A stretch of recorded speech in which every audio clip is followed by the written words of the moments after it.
નમસ્કાર વિદ્યાર્થી મિત્રો, જોઈએ એક પઝલ.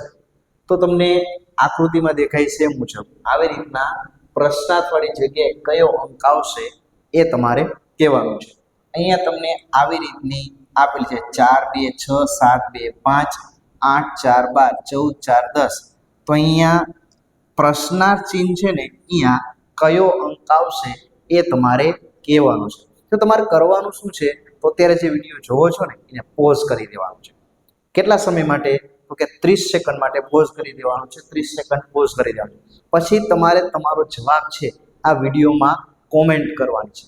અને જો તમારે સાચો જવાબ મળે તો એ જવાબ લખવાનો છે, અને જો તમને આ નથી આવડતો તો તમારે આગળ વિડીયોને જોવાનો છે. તો વિડીયો પોઝ કરી અને તમે સોલ્વ કરવાનો પ્રયત્ન કરો.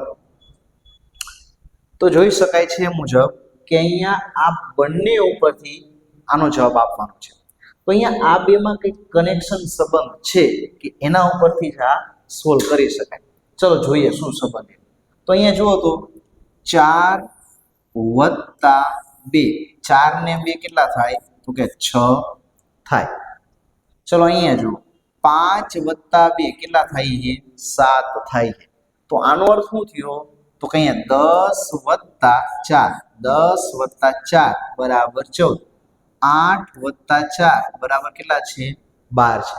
તો હવે તમને લોજિક સમજાતું હોવું જોઈએ કે 12 માં હું કેટલા ઉમેરું તો જવાબ 18 મળે. તો મારો જવાબ થશે 6, કે 12 + 6 એટલે 18. અહીંયા 15 + 6 એટલે 21. તો આપણો જવાબ કયો થશે?